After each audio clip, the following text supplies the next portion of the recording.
काटते रहता है सर। अब मच्छरों के काटने से रोग उत्पन्न नहीं होता है, रोग का ट्रांसमिशन होता है। और ये जो मच्छर देख रहे हैं इस इंसान को काट रहा है, तो इस मच्छर का नाम क्या है? मादा एनाफिलीज। ठीक है, जब ये मच्छर किसी इंसान को काट रहा होता है उस स्थिति में इसके जो निडल है, मच्छर के माउथ में ये जो निडल टाइप का माउथ पाया जाता है, इसको सकिंग माउथ कहते हैं। क्या कहते हैं?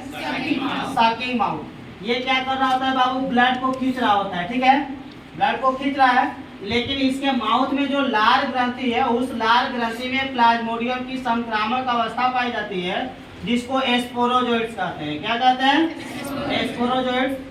तो प्लाज्मोडियम स्पोरोजोइट्स जो होता है, देखिए यहाँ से रिलीज हो गया ब्लड में, और ब्लड स्ट्रीम के सहारे वो लीवर सेल में पहुंचेगा। कहाँ पहुंचेगा? लीवर सेल में।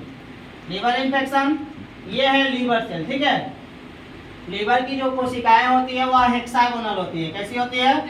हेक्सागोनल, यानी 6 गो एंगल पाया जाता है लीवर सेल में। ठीक है, दिख रहा है 6 गो एंगल जैसा है।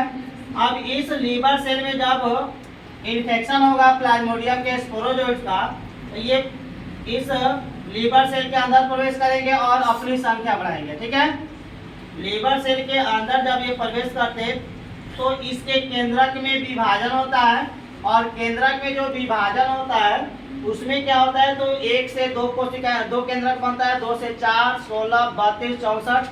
इस तरीके से लीवर सेल के अंदर इसकी संख्या क्या हो जाती है? बढ़ जाती है। और जाहिर सी बात है कि लीवर सेल के अंदर जब इसकी संख्या बढ़ेगी तो ये बाहर जब निकलेगा तो कहीं ना कहीं लीवर सेल को तोड़ते हुए ना बाहर निकलेगा। तो मलेरिया की कंडीशन में लीवर सेल के प्रभावित हो जाने से, या लीवर सेल के, हेपेटाइटिस समझ में आता है ना? हेपेटाइटिस का मतलब कि लीवर में सूजन। ठीक है, तो लीवर में सूजन हो जाएगा रहेंगे तो देखिए यहाँ से ये रिलीज होगा,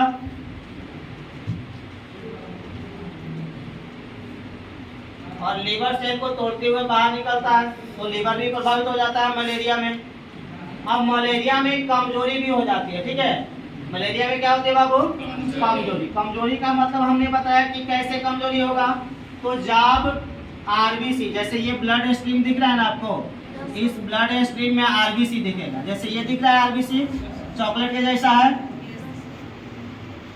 अब ये जो आरबीसी है, इस आरबीसी के टूटने से, तो टूटेगा कैसे? तो ये जो मीसोजोइट अवस्था दिख रहा है प्लाज्मोडियम का, ये प्रवेश करेगा आरबीसी में, और आरबीसी में जब प्रवेश करेगा तो जैसे लीवर सेल में इसकी वृद्धि हुई वैसे ही आरबीसी में भी इसकी वृद्धि होगी।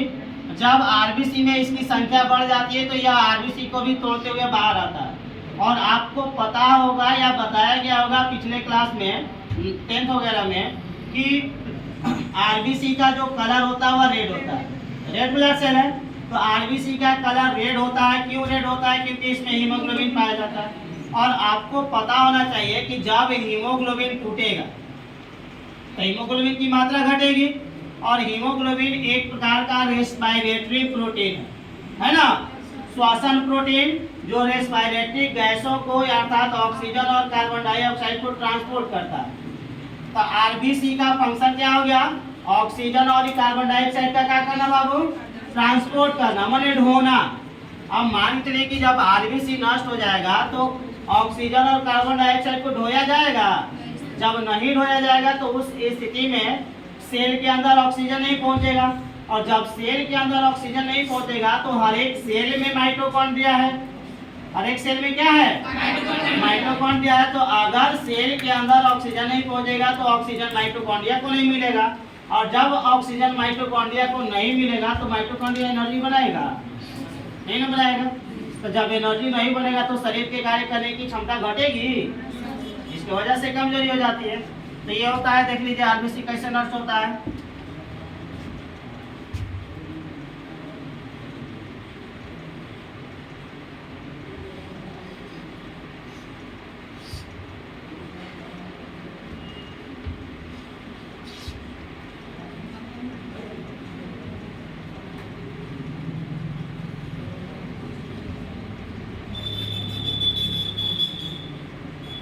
दिख रहा है कैसे बढ़ता है संख्या। अब यहाँ पे एक और परिवर्तन होता है जिसकी वजह से कंपन के साथ बुखार आता है। तो कंपन के साथ बुखार आने का रीजन क्या है बता रहे हैं। आरबीसी टूट गया ना यहाँ पे। तो जब आरबीसी टूटता है तो हीमोग्लोबिन टूटता है, और हीमोग्लोबिन के टूटने से ब्लड में एक पॉइजनस मटेरियल या पॉइजनस प्रोटीन जो होता है वो रिलीज होता है, जिसको हीमोजोइन कहते हैं। क्या कहते हैं बाबू? हीमोजोइन कहते हैं।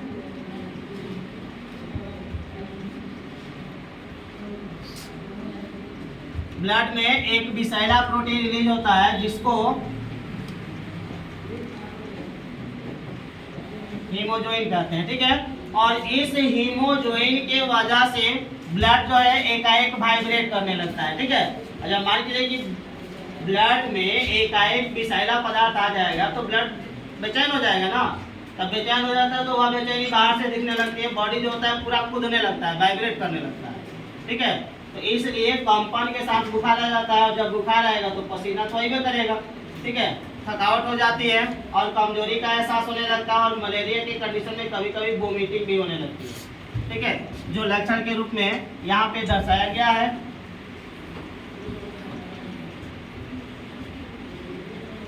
दिख रहा है मलेरिया सिम्टम्स, जैसे हाई फीवर यानी अत्यधिक बुखार, चिल्स,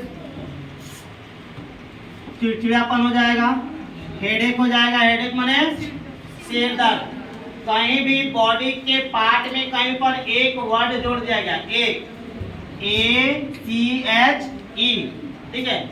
एक वर्ड अगर जोड़ दिया गया तो समझिए वहां पे क्या हुआ है, दर्द का अनुभव हो रहा है, ठीक है। जैसे हेडेक, कुछ लोग कहते हैं कि पूरा बॉडी दर्द कर रहा है, तो उसको क्या कहेंगे इंग्लिश में? बॉडी एक। हाथ में दर्द कर रहा है, हैंड एक, ठीक है। तो बॉडी के किसी भी पार्ट में अगर दर्द हो रहा है, ठीक है, तो वहां पर कहेंगे कि अंग के अंत में एक वर्ड जोड़ दिया जाता है, जिससे उस अंग के लक्षण की अनुभूति होने लगती है। स्वेट, पसीना काफी ज्यादा होने लगता है, थकावट होने लगता है। यहाँ पे लास्ट में लिखा है nausea and vomiting. Nausea and vomiting. तो नाउजिया का मतलब कि टेंडेंसी ऑफ वोमिटिंग। नाउजिया का मतलब टेंडेंसी ऑफ वोमिटिंग माने उल्टी करने की इच्छा, जिसको उबकाई कहते हैं ना। लोग हुलियाने लगते हैं, अरे हुल होता है। हुल आने का मतलब उल्टी स्टार्ट होने वाला है। तो उल्टी होने के पहले हुल जब आता है तो पूरा माउथ जो होता है पानी से भर जाता है ना। तो आखिर ऐसा क्यों होता है? हमारे बॉडी का ये डिफेंसिव मैकेनिज्म है।